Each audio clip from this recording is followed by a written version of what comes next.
والصلاة والسلام على من لا نبي بعده أما بعد اللهم إنا نحمدك ونستعينك على الدرس بسم الله الرحمن الرحيم باب یہاں ہمارے ہندوستانی نسخوں میں تو باب کے ساتھ میں عبارت ترجمۃ الباب کی لکھی ہوئی نہیں ہے، لیکن مصری نسخوں میں یہاں پر ترجمے کی عبارت لکھی ہوئی ہے۔ کیا ہے وہ؟ فرماتے ہیں باب ما جاء فی خاتم الحدید، باب ما جاء فی خاتم الحدید۔ اس باب کے بحث میں حضرت امام ترمذی رحمۃ اللہ علیہ نے حضرت عبداللہ بن بریدہ رضی اللہ تعالیٰ عنہ کی روایت نقل فرمائی ہے، اور اس میں ایک قصے کی طرف اشارہ فرمایا۔ فرماتے ہیں کہ رسول پاک صلی اللہ علیہ وسلم تشریف فرما میں ایک آنے والا آدمی آیا، اس حال میں کہ اس آدمی نے لوہے کی انگوٹھی پہن رکھی ہے۔ اللہ کے نبی علیہ السلام نے ارشاد فرمایا ماہی آرام علیکہ حلیتا اہل النار، کہ کیا بات ہے میں تیرے اوپر نار جہنم والوں کا سیور دیکھ رہا ہوں۔ لوہے کی انگوٹھی کا پہننا ایسا ہے جیسا کہ نار جہنم والوں کا زیور پہن رکھا ہو۔ معلوم ہوا کہ اللہ کے نبی علیہ السلام کو نہایت درجے ناپسندیدگی ہوئی اس کے اس عمل سے، آپ ناراض ہوئے اور آپ نے گویا کہ منع کر دیا کہ بھائی یہ پہننے کی چیز نہیں ہے۔ یہ آدمی چلا گیا، اس کے بعد میں پھر دوبارہ آیا، اس آدمی میں آیا کہ اب اس کے اوپر اس کے ہاتھ میں دوسری انگوٹھی ہے خاتمۃ بن سفرہ کی، کہیں کہ انگوٹھی ہے خاتمۃ بن سفرہ کی، یعنی پیتل کی انگوٹھی پہن کے آیا۔ سوچا کہ لوہے کی پہننا جائز نہیں، لوہے کی انگوٹھی سے اللہ کے نبی نے مجھے منع فرما دیا اور یہ ارشاد فرمایا کہ یہ تو جہنم والوں کا زیور ہے، لہذا اس کو ڈانٹ دیا۔ اب ایسا آیا پیتل کی انگوٹھی پہن کر آیا۔ حضور پاک صلی اللہ علیہ وسلم نے پھر اس کو دیکھا اور آپ کو ارشاد فرمایا ماضی عجیب کی تعمیر الاسنام، ماضی عجیب من تعمیر الاسنام، کہ کیا ہوا مجھے تیرے اندر سے بتوں کی بدبو آ رہی ہے۔ اس سے بھی آدمی سمجھ گیا کہ نبی پاک صلی اللہ علیہ وسلم کو پیتل کی انگوٹھی پہننا بھی پسند نہیں ہے۔ سمجھے میرے آدمی بچوں؟ اس سے آدمی سمجھ گیا کہ نبی پاک صلی اللہ علیہ وسلم کو پیتل کی انگوٹھی پہننا پسند نہیں ہے، یعنی یہ بھی ناجائز ہے۔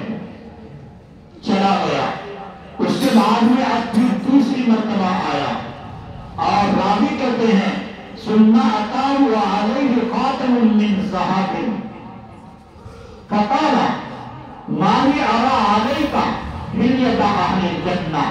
نبی پاک صلی اللہ علیہ وسلم نے پھر ارشاد فرمایا کہ کیا ہوا میں تیرے اوپر جنت والوں کا زیور دیکھ رہا ہوں، یعنی یہ تو جنت میں پہننے کی چیز ہے، مردوں کو جنت میں سونا پہنایا جائے گا اور تم یہاں دنیا میں سونا پہنو۔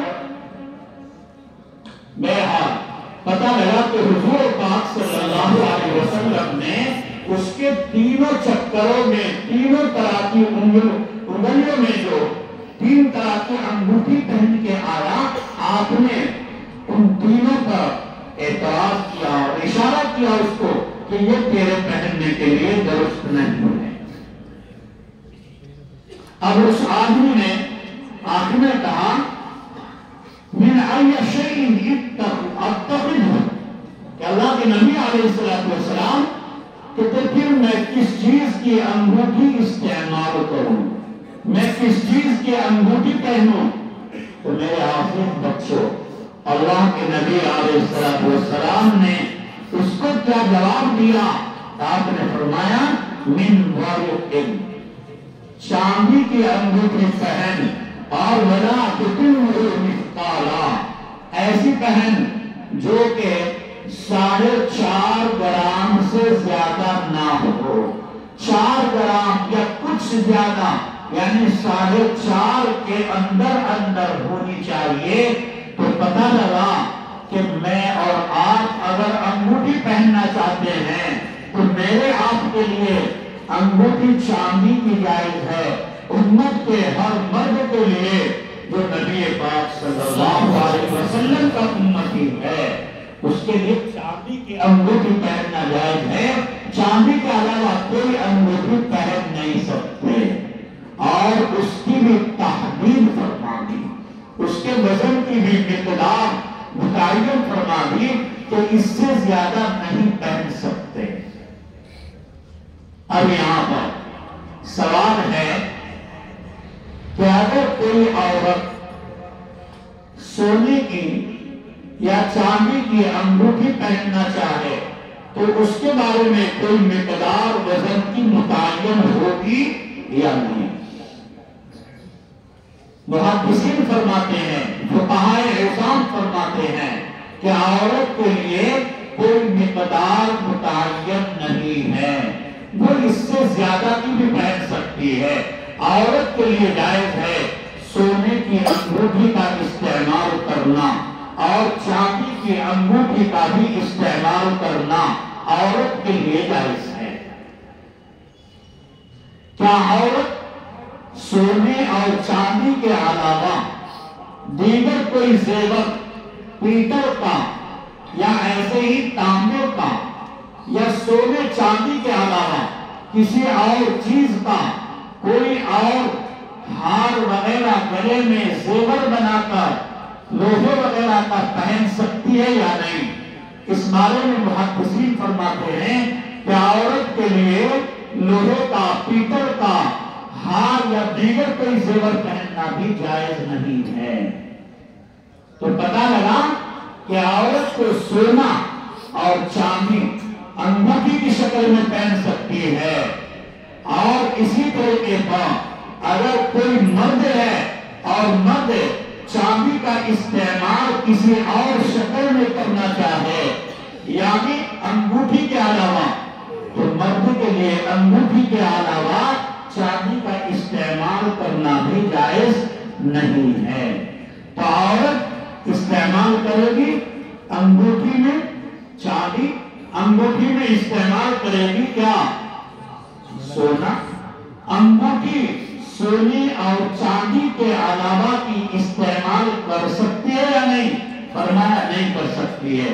دیگر زیورات کے بارے میں حکم، بعض محدثین، بعض علماء فرماتے کہ ہاں اس کی گنجائش ہے، اس کی اجازت ہے، لیکن انگوٹھی میں سونے اور چاندی کے علاوہ کسی اور چیز کی اجازت نہیں دی جائے گی۔ چلیے باب وبه قال حدثنا ابن ابي عمر قال حدثنا سفيان عن عاصم بن كليب عن ابن ابي موسى قال سمعت عليا رضي الله تعالى عنه يقول نهاني رسول الله صلى الله عليه وسلم عن القش والميزات الحمراء وأن ألبس خاتمي في هذه وفي هذه وأشار إلى السبابة والوسطى. هذا حديث حسن صحيح. وابن أبي موسى هو أبو بردة بن أبي موسى واسمه عامر. اس باب کے اندر بھی مصری نسخے کے اندر عبارت نقل کی گئی ہے، باب کراہیت تحتلی فی اصبعین، کہ دو انگلیوں میں انگوٹھی پہننے کی کراہیت اور ممانعت کے بیان میں ہے۔ کون کون سی انگلیوں میں انگوٹھی پہن سکتے ہیں اور کون سی میں نہیں پہن سکتے ہیں؟ یہاں پر روایت میں 2 انگلیاں ذکر کی گئی ہیں اور محدثین فرماتے ہیں کہ یہ انگلی سیدھے ہاتھ کی سبابہ اور سیدھے ہاتھ کی سبابہ کے پاس والی وسطیٰ جس کو کہتے ہیں بڑی انگلی، ان دونوں کے اندر پہننے کو منع کیا گیا ہے۔ حضور کریم صلی اللہ علیہ وسلم کی ایک دوسری روایت ہے جو مسلم شریف کے اندر نقل کی گئی ہے، اس سے یہ پتہ لگتا ہے کہ بائیں ہاتھ کی چھوٹی انگلی میں انگوٹھی پہننا چاہیے، روایت سے بات معلوم ہوتی ہے۔ بہرحال انگوٹھی ان دونوں انگلیوں میں پہننے سے آپ صلی اللہ علیہ وسلم نے منع فرمایا ہے۔ اور اسی طریقے پر فرمایا کہ حضور کریم علیہ السلام نے حضرت علی کو منع کیا ہے انل قصی اور والمیسرۃ الحمراء، میسرۃ الحمراء قصی سے بھی آپ کو منع کیا گیا اور میسرۃ الحمراء سے بھی منع کیا گیا۔ کیا مراد ہے؟ فرمایا کہ یا تو وہ گدی